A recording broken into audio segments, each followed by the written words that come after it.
Hey, welcome everyone. My name is Tristan Claridge, and I'm the convener of this webinar series for the International Social Capital Association. The association's mission is to advance the research and application of the social capital concept. And if this is something you're interested in, maybe check out membership on our website. In this session, we welcome Monique Cowan for a presentation titled The Relationship Between Social Capital and Urban Design. Monique is currently pursuing a Master of Philosophy and is deeply engaged in research focused on the value of social capital within the practice of urban design. This interest stems from her industry experience as an urban designer, where she has witnessed firsthand the critical role that community engagement plays in creating sustainable and resilient urban communities. Her research aspires to bridge the gap between the theoretical knowledge and practical application, ultimately contributing to the advancement of urban design practices that prioritize community well-being and sustainability. Her professional background for over 10 years has encompassed a range of roles in both the private and public sectors, where she's been involved in urban design, placemaking for future growth areas. Her work has included working with a team of community development initiatives, urban revitalization projects, and the creation of place-led economic frameworks aimed at fostering vibrant and sustainable communities. We're delighted you've agreed to give this webinar, and welcome, Monique, and over to you for the presentation. Great, thanks Tristan, and thanks for everyone for coming or joining in on YouTube. If you're in Australia, I appreciate you waking up so early. So today I will be discussing largely my literature review article that was exploring the relationship between social capital and urban design.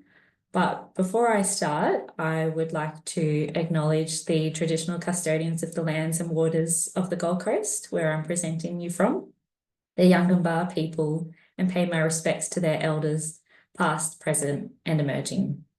And so how this presentation will go is that I'll start with an introduction to my topic and the rationale behind my topic of why I'm doing what I'm doing. And then the majority of the presentation is going to be on my literature review, the findings, and my methodology. And then I wanted to go through just towards the end what I'm currently researching in terms of my thesis, what were the results from the review, and what I'm doing now. And then at the end will be the questions. It'll be really great if people have questions or any advice or recommendations as well. I know this is a really interesting group of social capital expertise, so that would be fantastic if anyone has anything to say. So just a bit about me. Currently, I'm studying my Master of Philosophy, and I'm also working as an urban designer in Australia. So I've worked across Australia on many projects like Tristan mentioned, so community development initiatives and place-led frameworks and strategies, and most of this involves community engagement and working with the community to really understand, what the neighbourhood and what that place needs. And from this industry experience, I've witnessed really firsthand that critical role that community can play in how a neighbourhood is developed. However, I was finding in my practice that I was going out and doing this community engagement, but I didn't really have the time to question or have that curiosity as to if I was asking the right questions, if I was providing the right solutions to the problem, and as well as how to best analyze the value of this data I was getting from the community. And so that's why I started this research degree, in the really hope to gain these skills and bring that back into my practice. And so urban designers are in the business of designing for community, but we're currently dealing with a lot of uncertain issues coming up, and we're needing to adapt quickly. There is a lot of pressure to get it right, and there isn't much wiggle room to get it wrong. I'm quite interested in learning how the urban design profession can evolve whilst also serving community through design. So one of the ways I see potentially we could do this is how we look at community and how we look to analyse community. So currently when we look at community, we really look at one of the key components is the demographic profile, so age and household, structure and cultural backgrounds. But as a lot of you guys are aware, there are a lot of subsets within community and a lot of different characteristics. So sense of belonging, shared experience, shared interests, and these can often have quite a significant impact on how people perceive their neighbourhood, where they choose to live, and their impression of their neighbourhood. And so I felt these aspects that are more related to the social fabric of the community is an interesting and potentially untapped resource that could potentially benefit the way we design. And so this is what I was starting to research when I was getting into my literature review. But to get some context around this research, I want to bring you on the journey of the definitions and the rationale behind the two components of urban design and social capital. And so urban design can be defined as the process of shaping better places for people than would otherwise have been produced.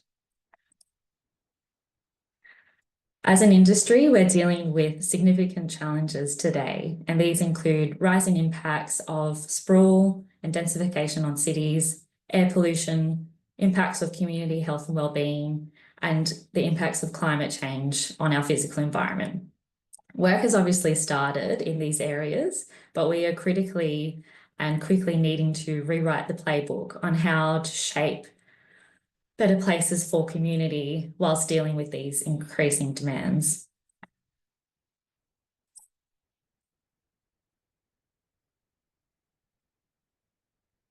So before I started my research degree in 2022, I was living in Brisbane in Australia, and there was a major flooding event that happened in neighbouring towns, some parts of Brisbane, but largely in Lismore and Murwillumbah. And I was observing how the community came together during this time of crisis, how they would help through supplies, help with communication, the cleanup, and then also in periods of survival, sometimes they would be hopping on their boats and actually rescuing people before the government could get there. And observing this resource from community, I was really curious as to what was going on, what this phenomenon was, and if this response to resilience could inform my practice of community building through environments. And then this led me to the theory of social capital. Now, I don't need to go into detail, obviously, about defining social capital to this audience, but so you're aware of the definitions that were providing that background to my work. The definitions I've gravitated towards are the networks and resources available to people through their connections to others and the social ties that bind people together.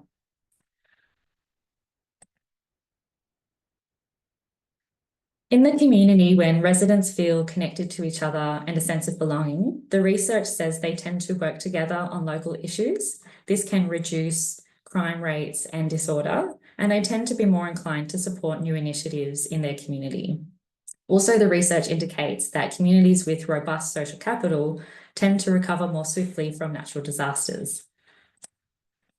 And so coming to Australia, there's been a few recent studies that relate directly or indirectly to social capital. One of the studies is the Hilda report, which is a longitudinal study that interviews 17,000 Australians, the same ones each year over the course of their life. And so it's a fantastic study to really understand what's happening in Australia over time. And what they're finding is that we have recorded a rise in loneliness, particularly in young people. And then in the most recent Mapping Social Cohesion report, we have found that social cohesion in Australia is the lowest on record since 2007. And it has further identified that having a sense of belonging has seen a 15% decrease since 2020. And so these reports are highlighting that we have significant social and cultural issues that we're dealing with in Australia, and that as an urban designer, we can't just be looking at the physical environment and how we're informing that, or even community health and well-being, but we're really needing to understand what's happening in the social and cultural fabric if we're needing to respond to community resilience. And just to touch on an interesting case study, I'm sure some people would be aware of this case study, but it's something that pops up quite a lot in this topic on the relationship between urban design and social capital. And it's a really interesting reflection on what's happened between how that relationship can form. And so the Chicago heat wave of 1995 saw an extreme amount of deaths, about over 700 people died. But what he observed in his book was that he went to neighborhoods and he observed that the neighborhoods that had that stronger social capital beforehand, so they had people knew each other on the street, they had that social infrastructure, so pathways were maintained, they had those community centers and libraries, and grocery stores and places where it drew people out of their homes. So there was that social capital that was happening on the street where people knew each other. So then when the heat wave came, they knew who wasn't there, who was sick, and who needed attention.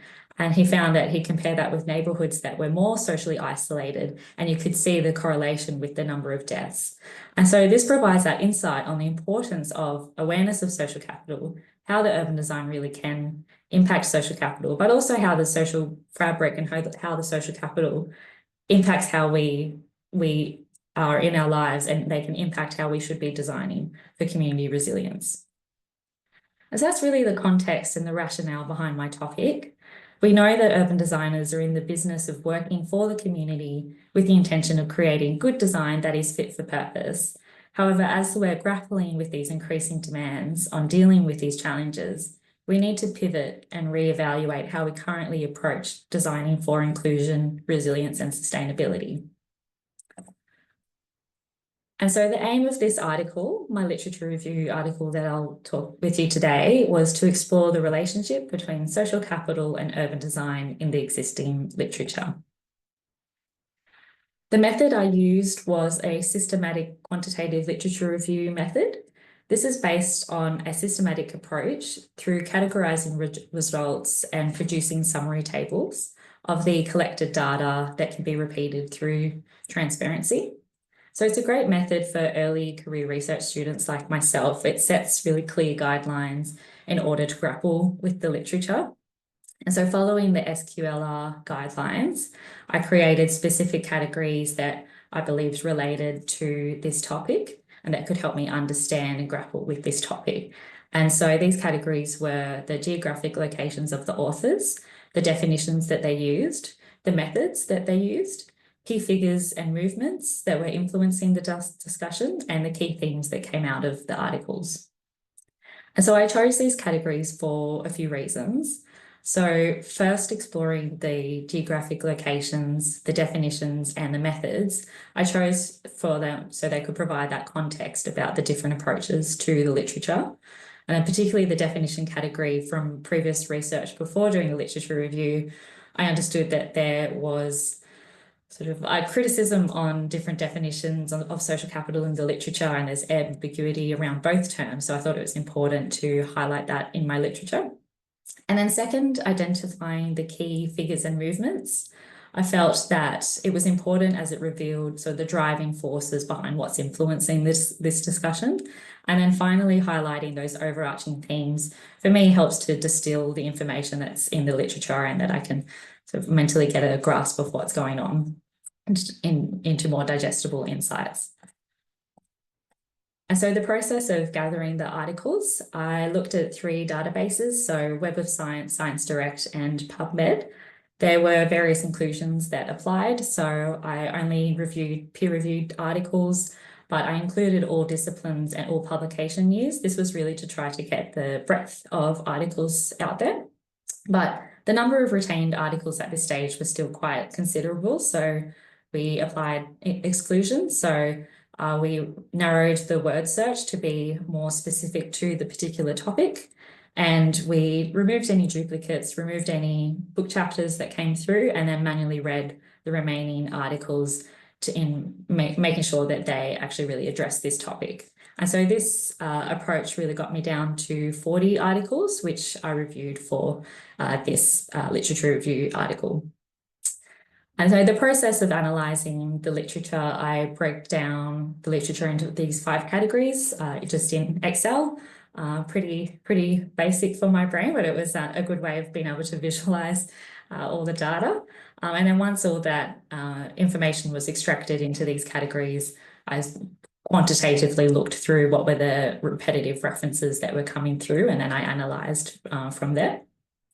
And then similar with the themes, I extracted through a qualitative approach, so reading through each article and really trying to understand what the overall theme or the themes that were discussed in that article. And then from that, evaluated the weight of those themes to see which ones were coming up more and more, and then condensed from there. So in terms of my findings, I won't go through every finding in depth, just a few key points that I thought hopefully would be interesting for people.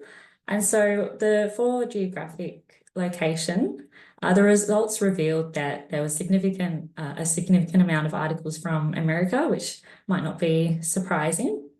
But this really highlights that there's a gap in the literature in terms of multicultural perspectives.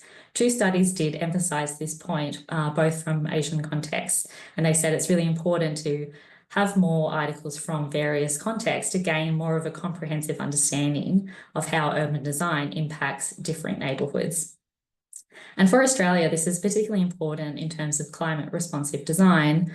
We need to be looking at countries with similar climatic conditions and their approach to rebuilding resilience from disasters, and if we're going to respond appropriately to when we have our own disasters within Australia. And so the second key finding was on the definitions. So out of 40 articles, 31 contained a definition of social capital. However, only 3 defined urban design. So what was interesting but expected was the variety of definitions for social capital. So I'm sure most people here are aware that there's many definitions for social capital. So for me, coming into the field, it took me a while to really get my head around it. But we can understand that with no clear definition, the concept can be subject to various interpretations. And so I'm sure that you are aware this makes measuring social capital difficult. And this can lead to confusion and a lack of rigor, making it difficult to argue its relevance. And then let alone bringing that into practice, where in urban design practice, where this concept is not really talked about. So trying to understand the relationship between the two, it's really important that we have a strong definition, or we have a framework for understanding the concept. But then what was also interesting was the disparity between the number of articles that defined social capital but not urban design.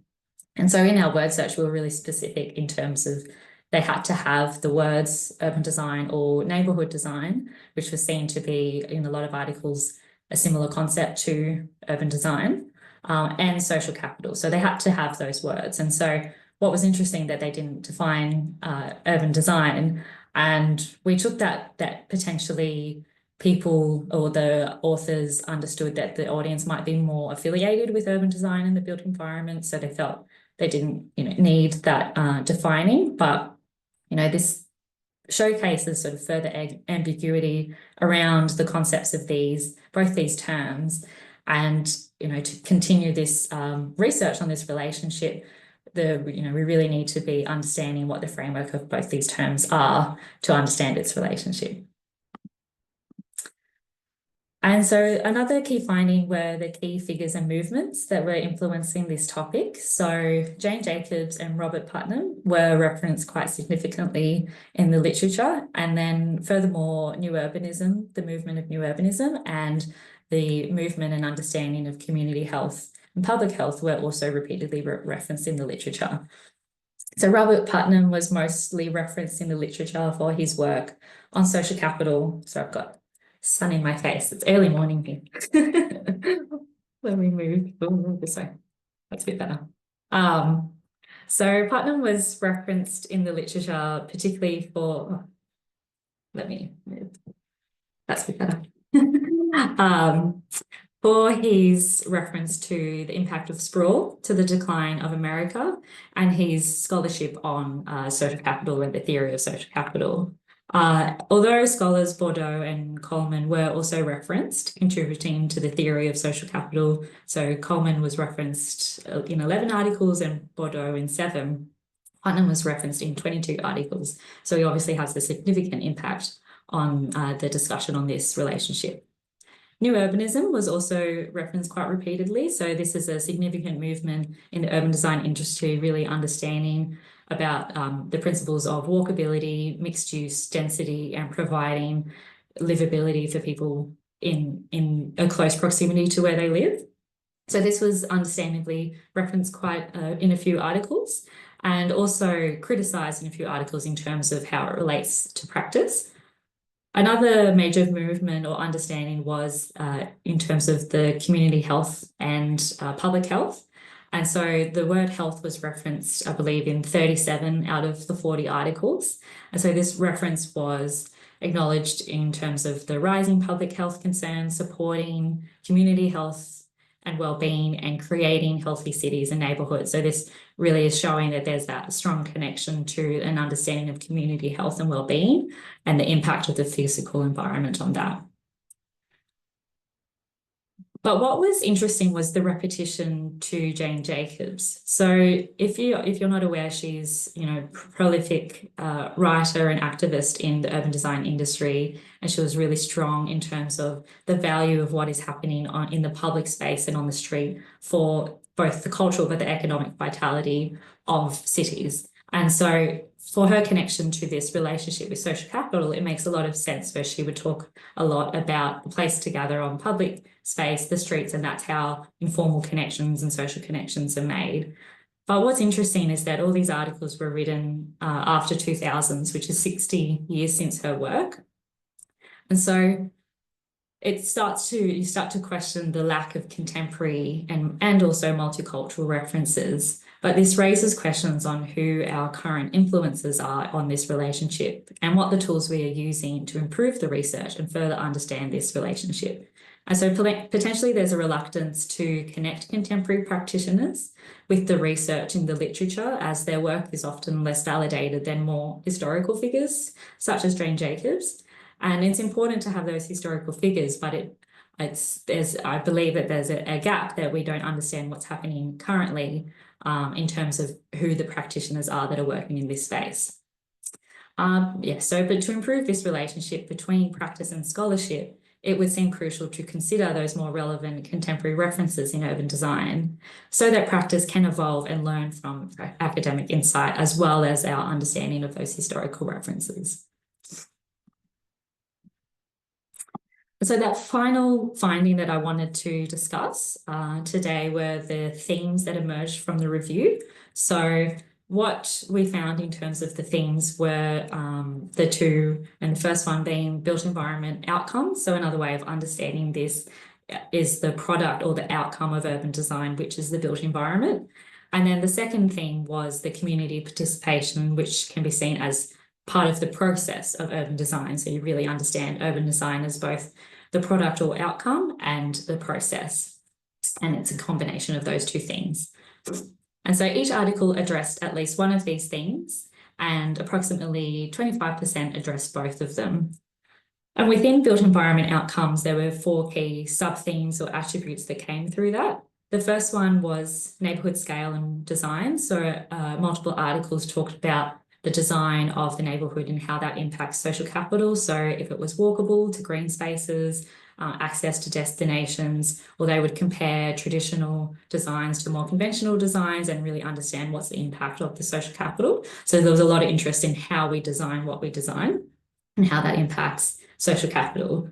And then a place to gather was another sub-theme that really came through. So that really connected with Jane Jacobs and that understanding that the value of streets and sidewalks and public space for people to have those informal connections and build social capital from there. Building density was the third. So there was a few articles that talked about the impact of density. So whether the variances of density and how that impacts people. And one article particularly said it really depends on multiple user groups. So a higher density can have a positive impact on more the younger demographics that are looking to have more nightlife and more connection with the city and employment and other people and meeting new people, whereas families felt that higher building density had that less perception of safety due to cars, and so it's very dependent on the user groups. And then the fourth one was the quality and maintenance, which I found really interesting in that it, for me, it kind of goes back to that broken window theory, where some of the articles found that if lots were not maintained, that there was graffiti and greening was intended to, this produced a negative impact of perception of safety feeling of hopelessness, stigmatization, and a sense of isolation, separate to what the actual crime rates were. So, the impact of how we perceive our environment, has a strong correlation to our level of social capital or perception of it. And so the fact that there are so many variations on the theme of built environment outcomes, it shows that there's a lot of interest in this area, particularly how the built environment impacts social capital. And then the second theme that emerged, as I said, was community participation. So there was, out of the 40 articles, about 16 discussed an element of community participation and how this could build social capital. So some of the articles one was about the multimodal parts of community engagement. So they had online surveys as well as in person, and they found that that was really helpful to involve multiple community members. And that raised people's perception and trust in government, and that made people want to get involved more because there was different access to get involved in the project.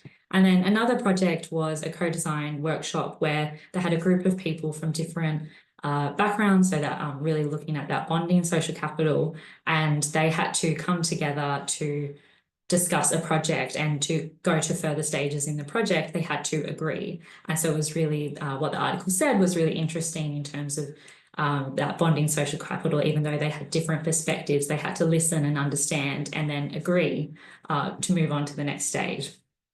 And so what this theme of community participation showed me is that there's a potentially really significant positive relationship between urban design and social capital. And this can be really seen through the community, through the involvement of the community. And then it makes you question how currently urban design and related built environment fields approaches community engagement, and what you are risking if you don't involve the community in the process at all. So a recommendation from this could be changing our approach to community engagement and shifting the role of the urban designer from being the expert to being the facilitator, and working with the community to determine their needs and the appropriate built response. And ultimately, if community involvement in urban design projects have been found to be such a key positive to building that social capital within projects, this approach could use design more as a tool to help people develop their own communities and build longer social capital, as opposed to urban designers coming in from that top-down approach. And so what was apparent in undertaking this study was the difficulty around conceptualizing what this relationship looks like, due to the complexity of both the terms themselves, as well as the complexity of defining the relationship itself. And so I felt that the purpose of this study was really about breaking down the different elements that are contributing to this topic. And so that geographic location, the definitions, the methods, the key movements and figures, and the key themes, in the hope to further the research in this area. And so for me, what came from this research was a curiosity in understanding the value of social capital for urban design. Several articles discussed this value in urban design, process, and outcome. And so one recommendation in the articles was to integrate community earlier in the process of decision-making to understand the existing social ties and how they could influence the design. And this led me to think that, is there potentially a more place-based, local approach to design that is informed by local social capital that is important to community resilience? And is this research addressing a gap in the industry? And so currently I'm working on my thesis topic, which is really starting at the process part of urban design and looking at what the perceived value of social capital is for the urban design industry. My method for data collection has been split into two phases. And so the first phase, I've gone to 2 communities and conducted surveys. And I really wanted to understand the community's relationship with social capital, their understanding of their neighbourhood, and what they perceive to be the relationship between the two. And then the second phase is actually conducting interviews with practitioners themselves and understanding their perspective of what the value of social capital is for their work and their industry. And so the phase 1, as I said, was conducting interviews with the community. And so I've picked 2 case studies that are Queensland based. The first case study is Grantham, which is in Queensland. So that underwent a significant flooding crisis in 2011. And what was really interesting was the council at the time, they provided flood-affected residents the option to move themselves and their assets to higher ground as part of a voluntary land swap agreement. And so I hypothesised that this rapid and collaborative response to crisis likely relied heavily on community social capital, and which could highlight its intrinsic value for urban design interventions. And then the second case study is Varsity Lakes in Queensland. So this was also a master plan community, which had included social capital principles of a place to gather, parklands, green spaces, different neighbourhood densities for different users, and ongoing community events. And these neighbourhoods were chosen to see the difference between a community that had a more typical process like Varsity Lakes, and then comparing that with Grantham, that was the result of a more tragic, fast-paced impact. And then to see what the community is like now and what their perception of what that urban design intervention had to their social capital. And then, as I said, the second phase is exploring that professional perspective on the perceived value of social capital. And I'll be using the data from phase one to create what I'm calling more of a social capital mapping, which is really just an understanding of what social capital was from the case studies, what the information is telling us about the community, so that the urban designers have something that they can relate to their projects, because social capital is not really discussed in significant capacity in my work. I felt that it was important that they were able to relate previous projects with the data that's coming out of the community from social capital, because they would have some connection to it but might not have been aware of it. And so currently the surveys have been conducted. I did a postal drop-off of all of Grantham and stood in front of their community store, tried to hustle and get people to do this survey. And then Varsity Lakes, I went on the local Facebook page and dropped off at the local, my little postcards at the local cafes and community centres. And I'm currently in the process of analysing the data. So I've done a sentiment analysis of the qualitative data. We're looking at comparing that to the demographics profile to see if there's any correlation. And currently I'm looking at doing the coding for the qualitative thematic analysis, and to see where the correlation is between sentiment and the things that are coming through, what people are talking about. And then finally, we did these like a Likert scale of, and people had to say if they strongly disagree to strongly agree. And there are particular elements of social capital. So in terms of trust and safety and, does the community share my values? And so seeing where they kind of score on that Likert scale, and then comparing potentially the ones that had more lower score to the ones with more higher score, and then what they were saying in terms of the themes and then the sentiment, and then sort of using all that information to paint a picture of what's happening and what the community are talking about, and then comparing the two communities with each other. So we are only in the early stage of the data analysis, but one of the interesting findings from the sentiment analysis is the difference between positive sentiment between the two communities. And so Varsity Lakes has a positive sentiment of around 70%, whereas Grantham is only 35% and 40% negative. And so this begins to paint a picture of the differing community experience, and what will be interesting is to delve into what they're actually saying, the themes that they're talking about, and how that relates to the sentiment. And so going through the qualitative data of the community, particularly the Grantham community, which was the one that was impacted by the floods, I started to reflect on the linking, bonding and bridging social capital, and how this can potentially be an avenue to frame the discussion. What has been apparent through the initial analysis is the strength in the bonding and, in some cases, bridging social capital of the community during the floods, both in 2011, and they did have a repeated flood in 2022. So there were many quotes around how the people came together, how they helped each other, and in some regards, how it didn't matter who it was, they came together during that crisis. So that's similar to this quote the community came together when the 2022 floods occurred. Many people willingly took others into their homes when they had to be evacuated. And also during the Grantham project, which was that revitalisation project that moved them to higher ground, that urban design intervention, it was seen as a significant example of linking social capital. So the council used their relationships with state and federal to get the funding. They used the media attention to really get that awareness of what's happening, to get that further funding from external partners and external community. They also put a significant effort into integrating the community into the process. So they had the whole process of the urban design intervention. So they had that ownership of the process as well, and that was seen as the success of the project. However, 10 years on, within our data pool, there are multiple references to how the neighbourhood has lost its soul and the community is not what it used to be. Like this quote, 10 years post-build, the scars from the 2011 floods are still there. So whilst this data sample does not show the full breadth of the community, and not everyone sampled was living in Grantham during the relocation, it still paints that picture of that something has been developing over the last 10 years.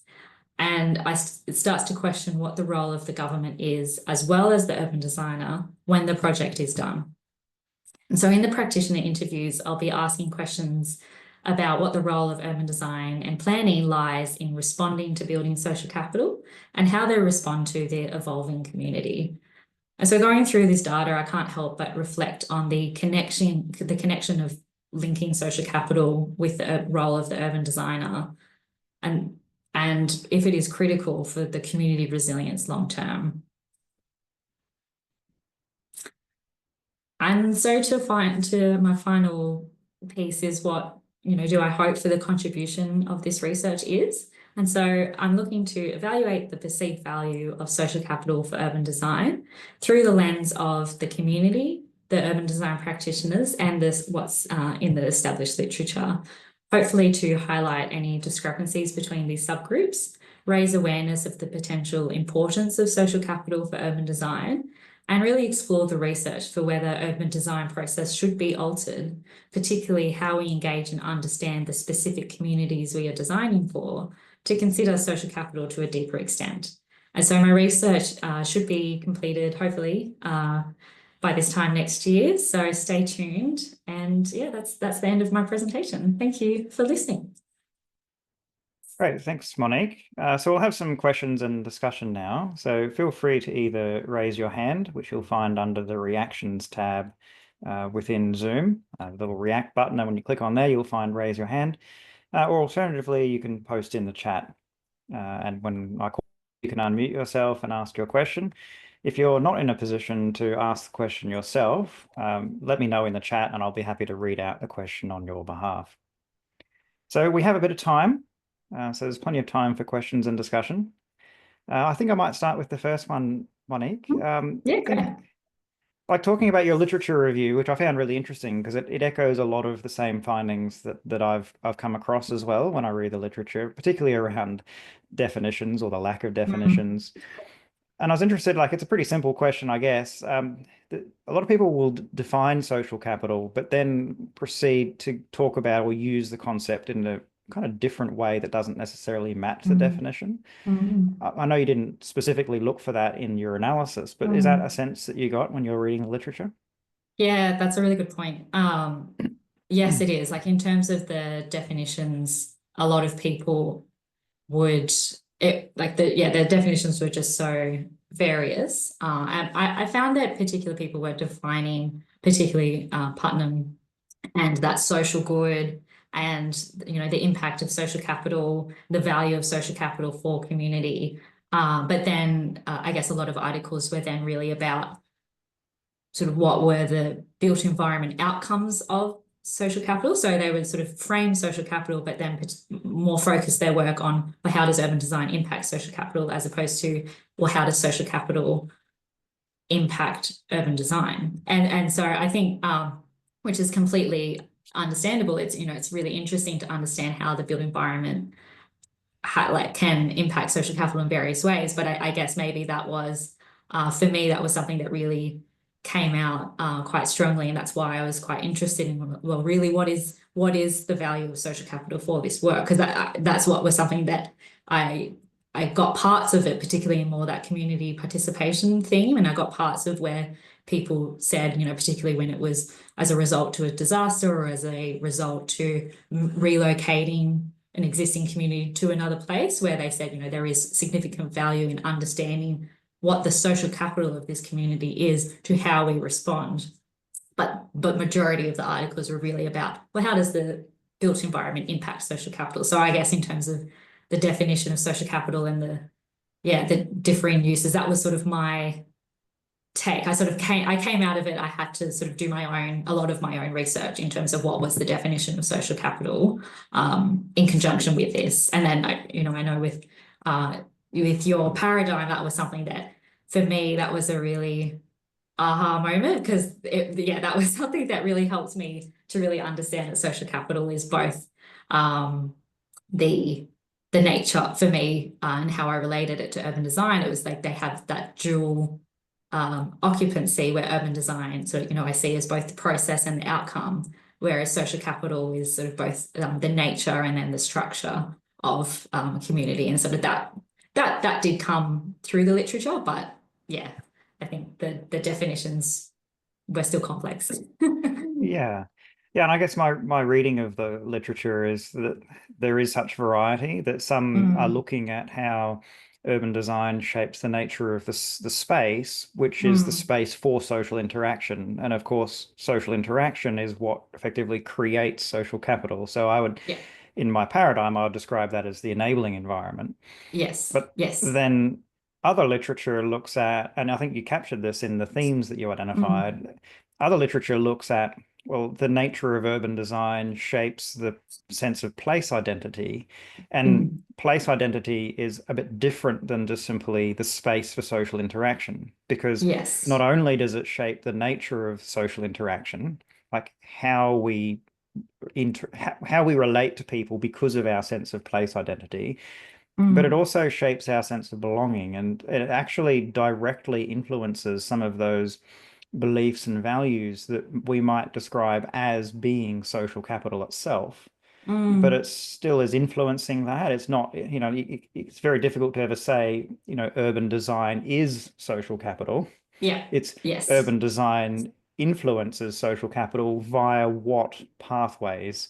And I guess Yes. that's often what's not clear in the literature Yeah. is Yes. that logic of, well, why is place identity actually important for Mm, social capital? mm. So I think that's kind of missing at the moment to Yeah, a large extent. yeah, that's really interesting. Yeah, I know we've discussed that before, and I know like in urban design, place identity, place-based design, sense of place, that's quite strong. That's strongly discussed. We sort of have a real understanding of how people connect to place, the value of place for people, but there isn't that link to social capital. So I think what was really difficult for this was to really go there. I could see there's obviously strong correlations between urban design and social capital. It's hard to deny that, but what is it? Yeah, so that's what, like, at the end, it's like it is quite a complex uh, study for me, and I sort of came out of it not going, I know everything about what the relationship is between the two. It's sort of, that was like, okay, for me, I broke it down to those areas, and this is what's informing the topic. For me, I was like, I didn't want to come out of this having the solution. I wanted to come out of it going, okay, this is what's informing what we're talking about, what from that is interesting. And then that's what led me to, okay, well, really, what's the value? And what do the urban practitioners think about the value of social capital? So it was really sort of starting at that sort of at base level of the process of urban design, and really what do we think, and do we think it's of any value? And then from that, sort of moving to that next step of like, okay, well, how do we integrate this awareness more into our practice for the value of community resilience, really? Yeah.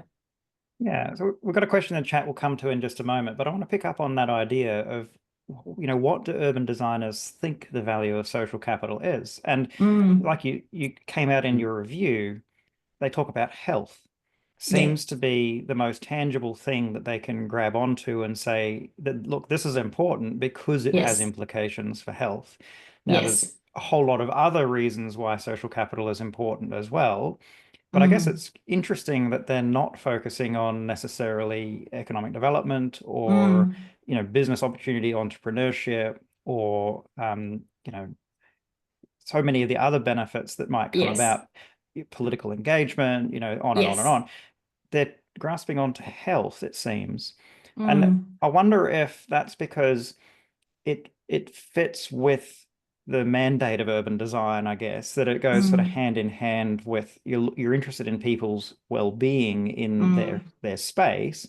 And therefore, if you can say that social capital is important for health, then that's an easy way to communicate to decision makers and to colleagues, I Yes. guess, Yes. Yes. why social capital is important. Yes. And I agree that then relates to, people look at sustainability as community health and well-being as well. And so the sustainability plug of urban design, relates back to that physical. So people can correlate, green space, especially with COVID. A lot of the discussion was around, oh, everyone's going to the green space. That's really helpful, for community health and well-being. But then there was that bit of discussion where people were all isolated, and so there's that community connection and the value of that, and the value of green space to provide that community connection when people were isolated. So there is that start of that conversation, but social capital isn't. I think it's only just starting, or it actually. I was talking to someone. It was really in the government literature sort of about 10, 20 years ago in Australia. But then you probably know about this, Tristan. But then it sort of just hasn't really. The term isn't really coming up, and community resilience is.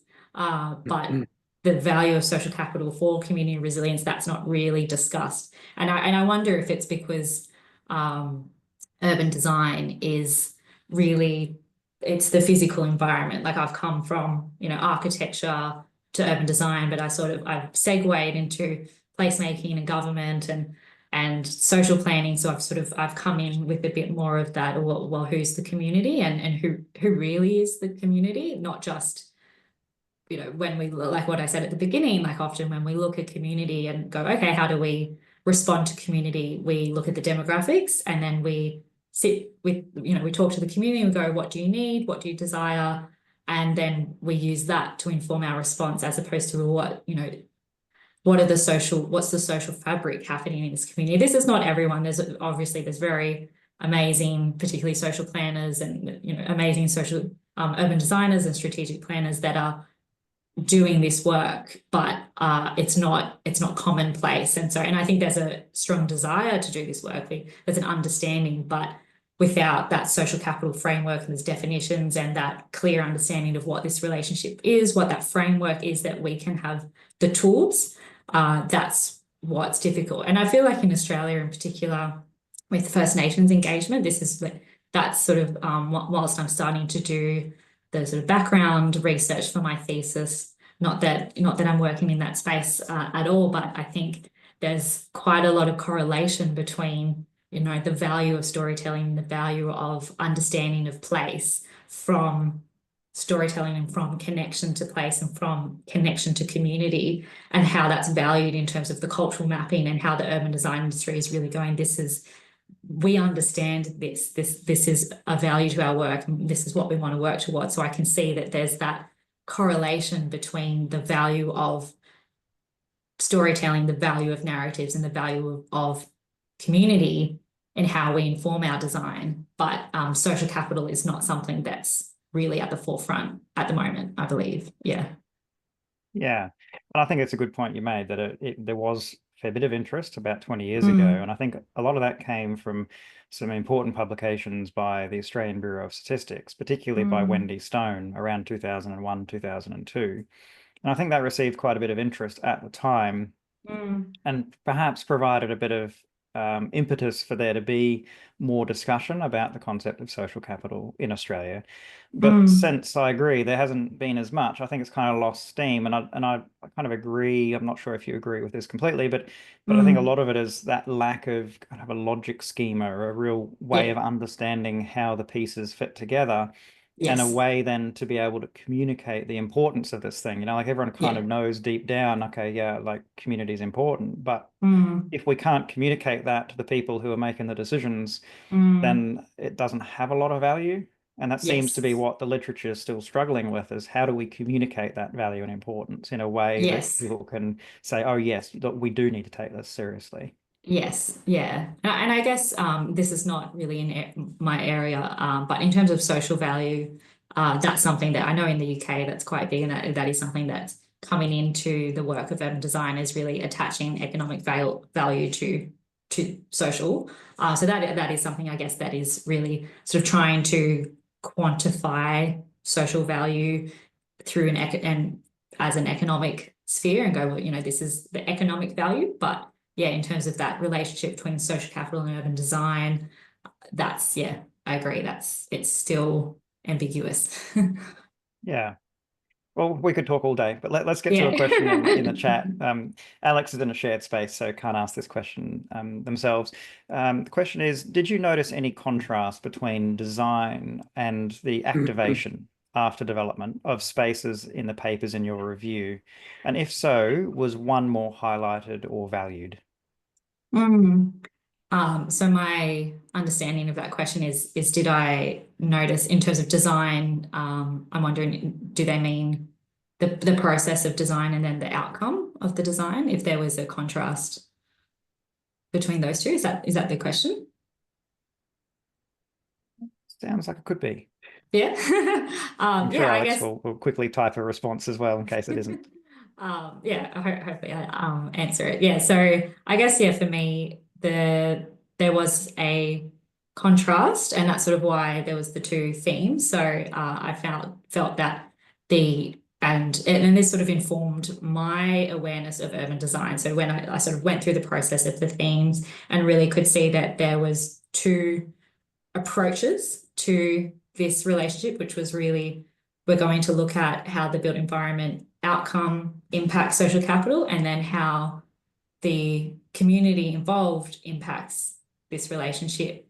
And then that dual really made me think about what is urban design. And then with the lack of definitions, I was really sort of thinking, well, what is urban design?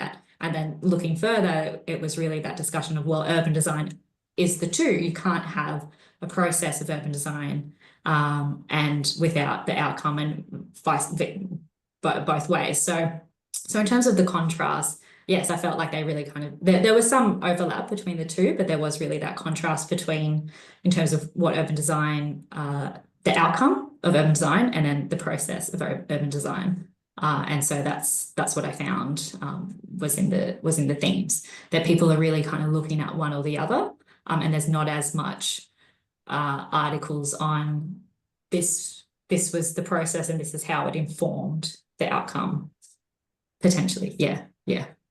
Yeah, I think it's a Hopefully great that answers the question, question. Alex. Yeah.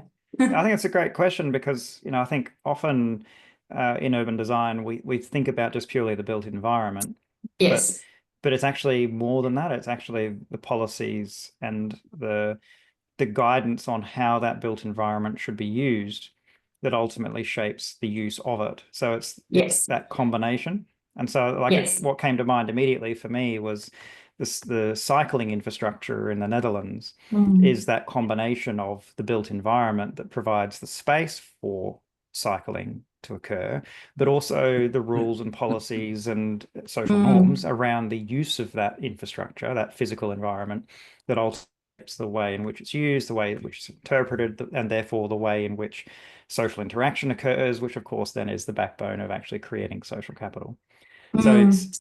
it is a it's a great question, Alex, I think, to think about that idea of the physical environment as well as the way it's used. Yeah, that's really interesting. Yes. Mm. So there's also it looks like a comment, not a question from Ramat. I don't know. Ramat, do you Mhm. want to unmute yourself and ask a question, or would you like me to ask it on your behalf? There's a few other Right. comments in the chat as No, well. Yeah, go ahead, yeah, Ramat.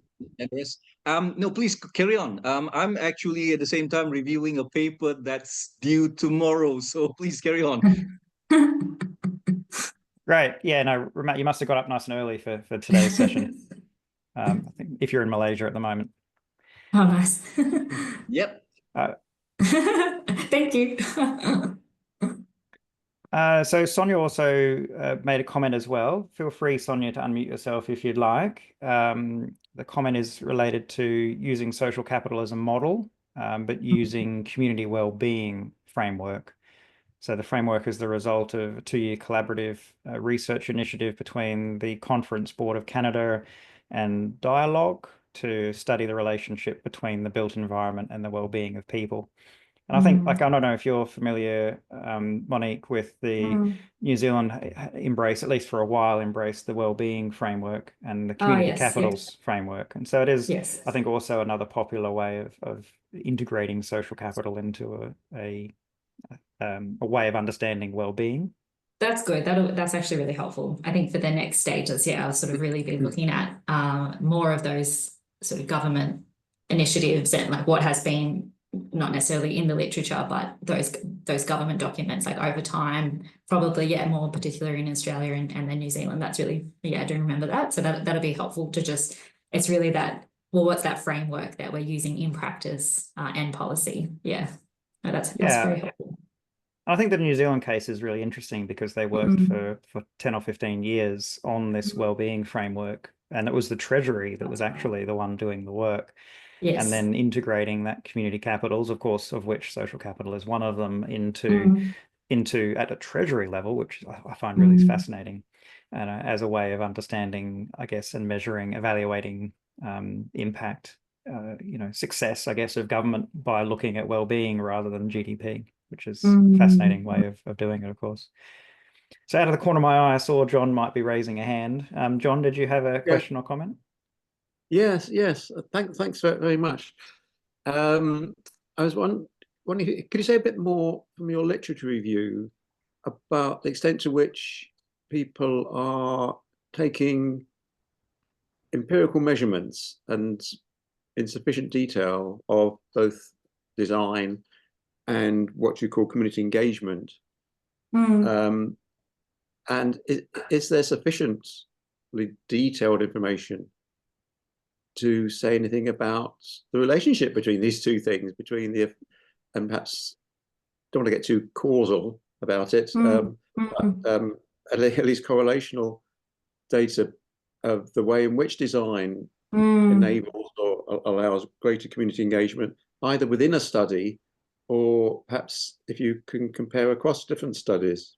That's a good question. I think, there were most of the literature, they had used case studies or surveys to understand and conduct their data analysis. So I would find that, in terms of, there was articles about the value of green space to how, people's social capital. And so, they conducted community surveys about that, or there was, one article that talked about the value of storytelling. And so in their community engagement process, they looked at, they did workshops, but it was really about focusing on the storytelling component of engagement and how that informs the urban design response. So I think in terms of the different methods used, there was one literature review that really looked at the methodologies of all the in the literature of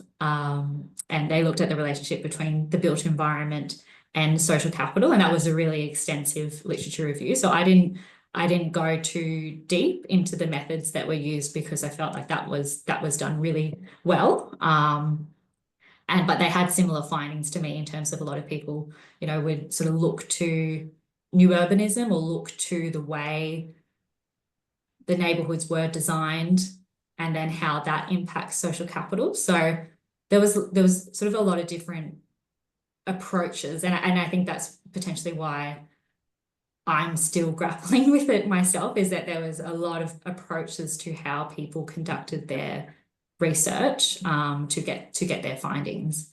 Does that answer the question, or do you have a further? Well, just to add a little bit. So, am I right in thinking that it's rather difficult to make strong conclusions looking across studies, different methodologies? And you can't say much about one study. People might just say this green space is nice. Okay. You need ideally some sort of controlled comparisons, same methodology across different kinds of environments, which you compare in useful ways as well. Yeah. So I think there was like this one particular study did that really well. Like they had their own method of understanding, well, what's the literature saying in terms of the relationship between built environment and social capital, but they really focused on what the methods people were using to conduct their research, and then how that informs the process. So that was a really good article. So I felt like I didn't want to, even though that was about built environment and social capital and not urban design and social capital, it was a really fantastic article. So I didn't want to focus too much, but I understand that it has significant importance to understand how people are conducting the research to inform this relationship and what's the similarity and correlation across them. But that's why for me, the way I sort of think is I am more interested or I gravitate more towards, well, what's the context framing the discussion? So that's sort of why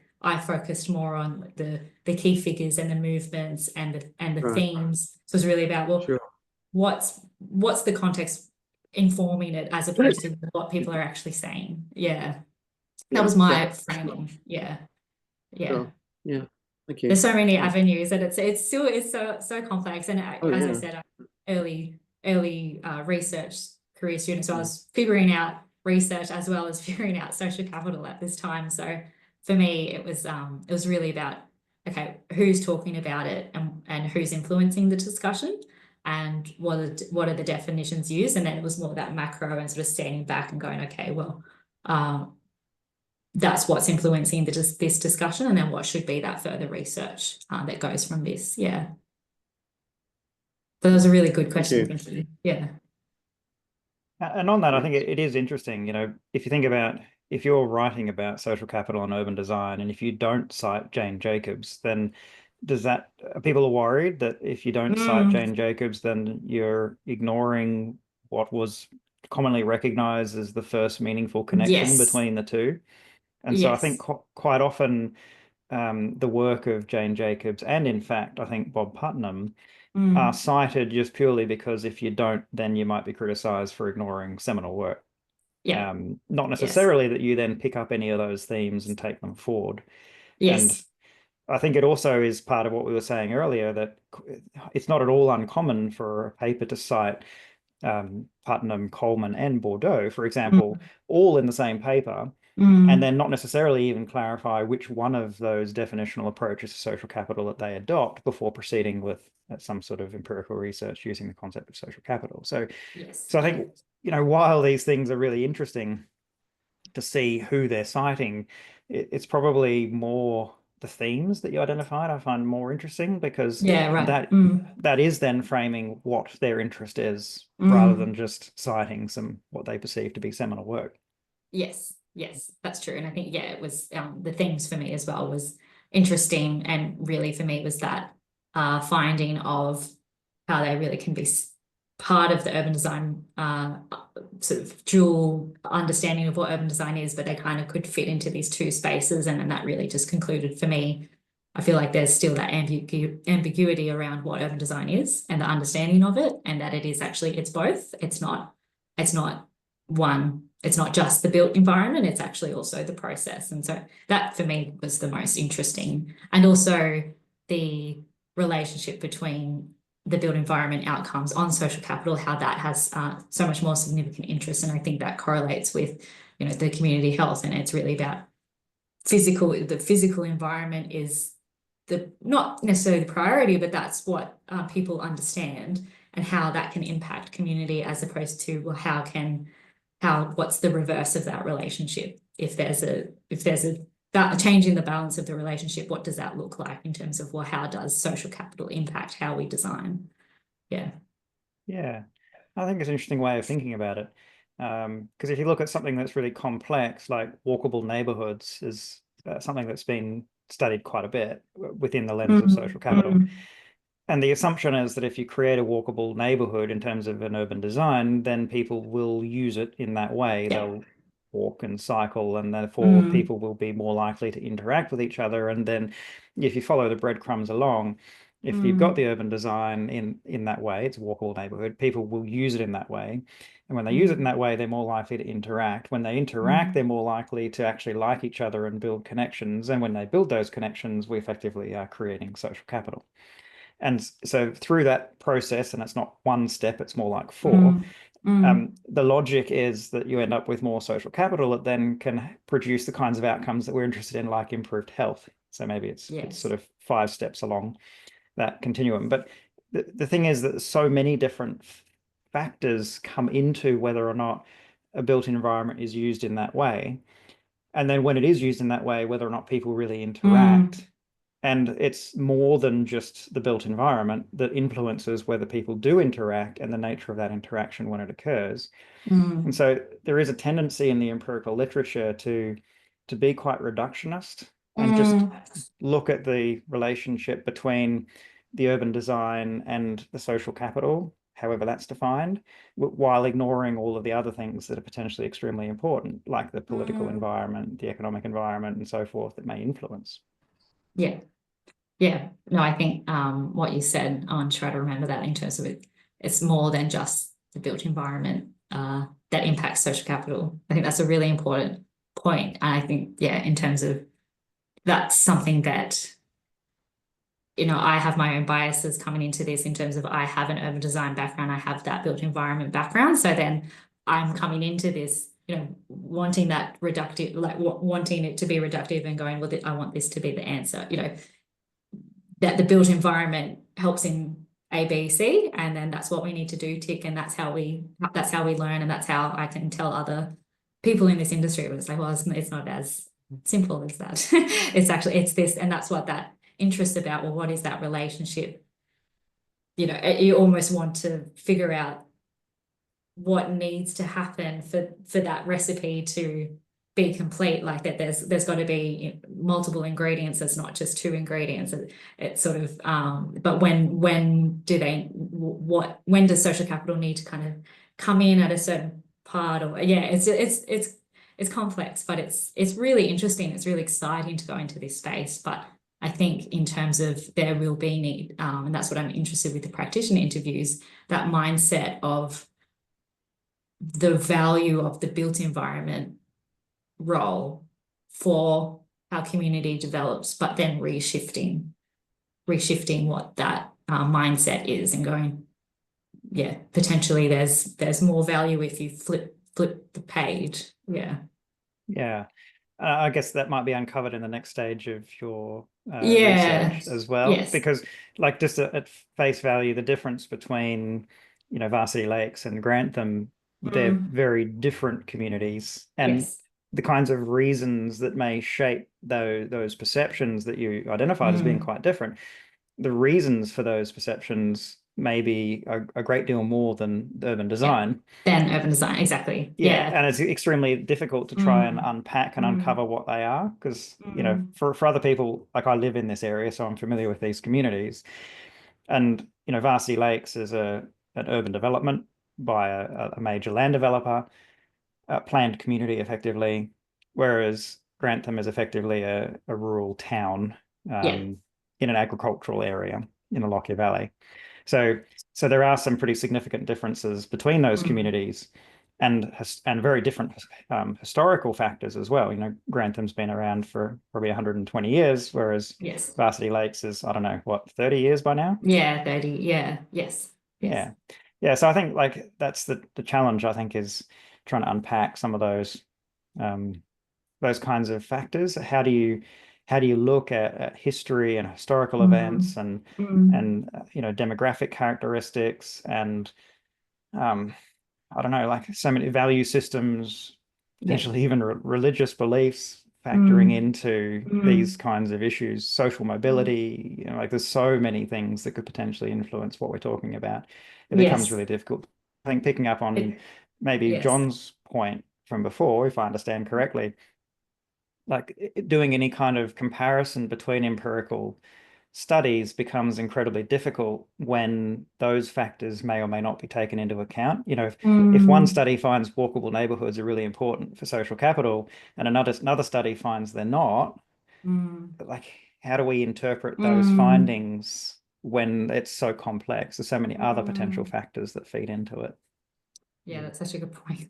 That's such a good point, because I think, yeah, going back to that in Agreed. the literature, there were so many exactly that happening, like conflicting. They're going, we found that, you know, this is great, like in terms of density, it was like, this is great for these groups of people. And then the other one was, you know, well, this is great for or this is not good for these people. And then new urbanism is great in this way, but the cul-de-sac, people love cul-de-sacs. So, you know, so it's like, and then so it's like, okay, well, then what? So then what? Then now it's that extra layer. It's going, well, yeah. And I think that's the perspective that will, you know, it's difficult because I'm not going to have the answers, and I can't push saying, well, it must be the economy, or it must be, you know, the urban design. You know, it's the whole framing of how we approach design. But then that sort of leads to the rationale of, well, you know, we need to be looking at community differently, that it's not just the demographic profile and just the market, you know, what the market is saying is what the housing structures that they need. And it's not just, well, this is what we want a park. It's actually going, you know, well, what is the social fabric? You know, is there an element of the social fabric that we're missing that could be potential value for how we design, that could help? Yes, it's just, well, what is that? Is there value in that? Yeah. And it's just so complex, I suppose. It's so complex. And I didn't know how part of complex it was when I was walking into this. I was like, oh, this is so interesting, social capital. And then I went, oh my gosh, this is so complex. But it's fascinating. But yes, it's very, Yeah. very, very interesting. Yeah. And maybe we do kind of lack that, in a way, we lack that logic schema or that big picture approach of trying to piece together those multiple factors and understanding those multiple factors. And the tendency, of course, has been over the last 100 years to increasingly be quite reductionist in the way that we look at it. So just looking at two factors isn't necessarily going to understand that complexity. And so, you know, at face value, a question such as, is urban design important for social capital? It's not a very interesting question, because of course it is, by the way in which we define what social capital is and how we understand urban design shaping social interaction, which shapes social capital. It's not a very interesting question, but what is a more interesting question is, how does urban design shape social capital? And more importantly, how does urban design intersect with all these other things that we're talking about, economic conditions, political conditions, and so forth, to shape social capital? They're the most interesting questions in my mind. Just these really simple, you know, does social capital influence public health? Like, yes, of course it does, by definition. Yes. But Yeah. Yes. how and in what ways, and how does it interact with these other processes? And that's where we can start to create a framework for then, well, then what are the actions? Now that we know how, then what do we do? Yeah. Yeah. So what surprises me is, like, when I did a fairly large survey of the literature, I found about 75% was quantitative. And quantitative research isn't great at getting into the how. It's pretty good at finding correlation, but it's not really good at developing that deeper understanding of those processes. That's interesting, I think. Yeah, that is interesting. No, I did find there was quite a lot of quantitative, but there was also qualitative, I think, particularly that related to the theme of community participation. But yeah, no, there was still a lot of quantitative as well. Yeah.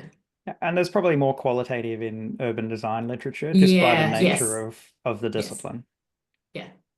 Tristan, what did you mean just now when you said that did I understand quantitative measurements were not, do you mean not intrinsically good at getting at understanding relationships, or that they just very good at understanding relationships? Very good at understanding relationships, but not necessarily understanding the processes, the reason, the multiple causalities. I see. So you want to ask some qualitative stuff to get some more detail? Yeah. Quantitative's not great at asking the question why. Not that we exactly ask the question why in research, but it's not good at developing complex understandings. If you already think it's this and this, then you can do a good quantitative study and look at the relationship between those two processes. But if you don't know what the this and this is, then quantitative isn't necessarily going to be the way to go about developing that understanding. But That'd be doesn't really it depend helpful on for my the next question stage. you're asking? If you're asking if you design a good question that will tap some interesting why question, then perhaps quantifying it is a good thing. Yeah, I mean, I think you need a theory already, though, don't you? In quantitative, you kind of, the general rule of thumb is that qualitative is good for theory development, and quantitative is good for substantiation of that theory. Ah, I hadn't really thought along that dimension, if you like. I'm not sure what to say to that. It's a but it's well, I will say that what you say surprises me. I think I come from a more of a quantitative kind of place, if you like. So I'm not immediately convinced of what you say, but maybe I haven't thought about it. I mean, these social questions, and there's a whole network of a lot of social dimensions behind what we've been discussing the last half hour. So if you're saying that, I don't know, well, what do you mean by quantifying, Tristan? Let me challenge you on that. What would an example, for example, you say don't use numbers, or still not sure I'm understanding your. I think like quantifying, like of course there's many different ways to do it, but in the social capital literature, typically it's through some sort of a Likert scale where it's to what extent do you agree with the following kind of thing. And so you already, by definition there, you already have to have those predefined statements. You're already setting the bounds of what it is that you're asking. You're not allowing for the possibility that people will have a different understanding, interpretation, or reason. And so you have to already kind of know what it is that might be driving it in order to ask the questions themselves. Okay, yeah, sure. So are you saying in a parallel with that you would want to start a study by say having a survey and just asking free form questions to find out what people do think is important, for example? Is that the contrast you're making with that sort of method? Just ask people to say what they think is important in a qualitative way. Yeah, I mean, I think that when we're talking about such complex processes, I think it is a good way to identify what is really going on and what people think is going on and what their reasons are, is by asking those open-ended questions. And so I think that allows for the possibility to identify things that we don't, as the researcher, we don't consider to necessarily be the reasons why. And then if we wanted to then get that evidence, that larger scale evidence from a wider population, then surveys, of course, are a fantastic tool for it. But if, I guess the point I'm trying to make is purely that if we don't really know what the questions are as the researcher, then quantitative will set the conditions, it'll set the logic ahead of collecting the data. Okay, now I do understand what you mean. I think I totally go with that. I mean, I would perhaps put it this way. I think this fits with what you're saying. But if you're starting from rather an area of ignorance of what variables are important, then you just want to find out what they are before you start measuring any of them. I agree with that. Sure. Yeah. So as an example, I'd cite the recent research I did in Guernsey, where the first stage was interviews to identify from the community what they thought was important. And then once I had a pretty good idea of that from 27 interviews, then I developed a survey to ask a wider population and that provided the substantiation, that wider evidence that they are in fact indicative of more than just the 27 people I talked to. Yeah. I was thinking of that as you were just speaking, having heard your webinar on that. Yeah, that's a really nice example. Yeah. So I think, like what Monique's talking about here, that, the complexity of urban design and all of the various reasons that come into shaping the nature of social capital, it can be, as a researcher, I think it's very difficult to identify in advance just without asking those questions, engaging with the community about it. It's very difficult to set the questions effectively for a quantitative study. Yeah, yes. Sure. That's Yes, what I agree with that. I've done a mixed method in terms of the survey. So I did the quantitative Likert, so to understand where, you know, the connection between the different elements of social capital that I'm aware of in terms of both the networks as well as the you know, the structural and the relational, and but then also I asked them questions, and that's in terms of that qualitative research, that's where I'm sort of finding, you know, that negative sentiment around what the community is like now, and that they've lost the community, and that sentiment around that community is lost potentially wouldn't have come through the quantitative. I would have seen that, you know, potentially comparing with varsity lakes, or, you know, the Likert scale, where people are saying they strongly disagree, or they disagree, that there's no trust and things, that I would go, oh, okay, the community is, you know, there's something here in terms of the negativity, but I wouldn't know why.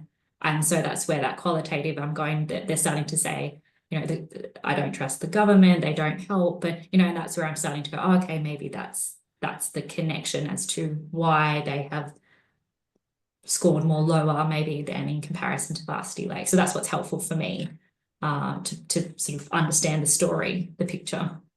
But as Tristan said, I'm not going to really understand everything that's going on with just the survey, and so that's what's difficult, that I can't. I've got to be careful that I can't sort of draw conclusions.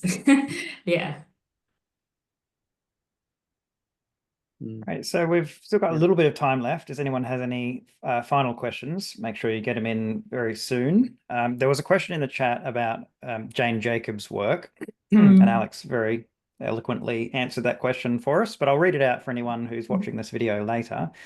Jane Jacobs was a journalist who greatly influenced urban design and planning through her writings on how people were relating to old parts of New York in the 1960s, and how it was different from how designers, planners assumed. She directly mentions social capital as a value of historical urban neighborhoods in her best-known book, Death and Life of Great American Cities. Well said, Alex. Lovely, yeah. Looks like we have a question from Ramat. Go ahead, Ramat. Good morning, everybody. Yes, it's quite early here.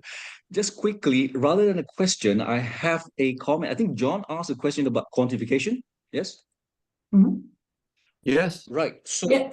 right. So what we do, what my company does, is actually overlay all the relevant social capital elements on top of the existing social networks. When we do that, we can actually highlight three major things that matters to industry. First, who's really central within the organization, and who's not, who's at the periphery. And what are the drivers of these networks, the ones that actually either forward their case or regresses whatever initiatives, interventions that they're trying to roll out. Nowadays, we have ESG, sustainability, and whatever. We've got clients about the wazoo to try and help them out on this. At least in Malaysia, I can tell you that. And the third thing is what kind of interventions are required to re-engineer the networks.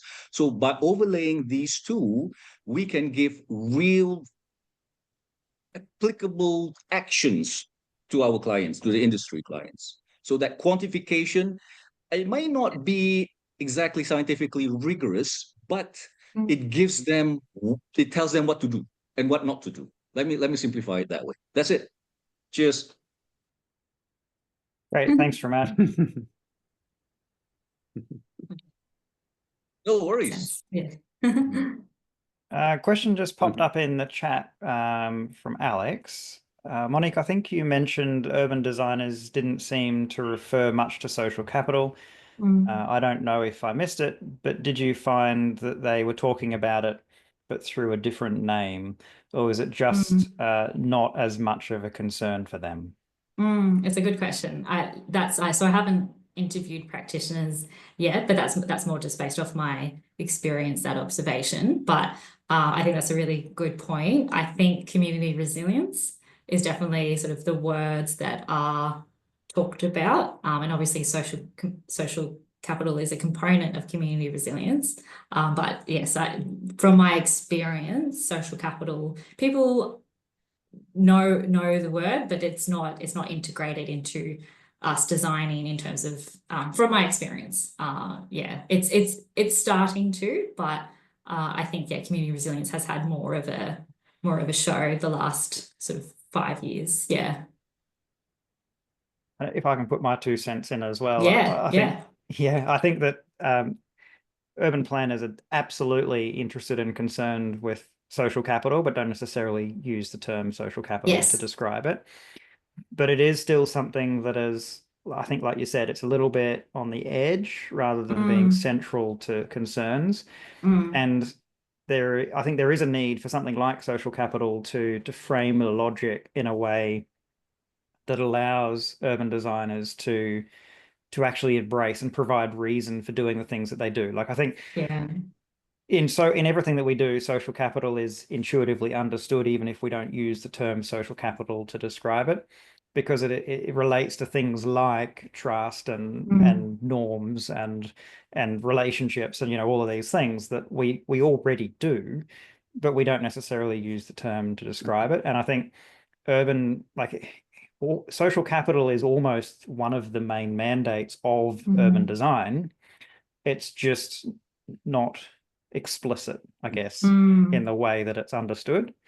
It's more implicit that we want to connect people and design pleasant communities where people can interact. So, like, it is central to what urban designers do, but it's just, like I said, I think it's not as explicit as it could be. Yes. No, well put. So I think we're getting pretty short on time now, so let's wrap up the session. Thanks, Monique, for the presentation. We really appreciate it. We know how much work goes into these, and it's really great for you to share your work. Thank you. And thanks for everyone's comments and questions. It was really helpful. It's a really exciting space for me to be in. And I feel like I'm very at the beginning of this journey. So it'll be great to continue the conversations. Great. And so our next event is the Disaster Resilience Interest Group has organised a panel. It's going to be on connecting societal sectors along the disaster continuum. We've got a great panel of experts coming up to give a webinar and a panel discussion. That'll be on the 16th of December. Information about that's on our website if you want to check it out. And of course, if you're interested in social capital, you may like to join the association. So I'll stop the recording now. Feel free to stay online a little longer if you'd like to have some informal discussion.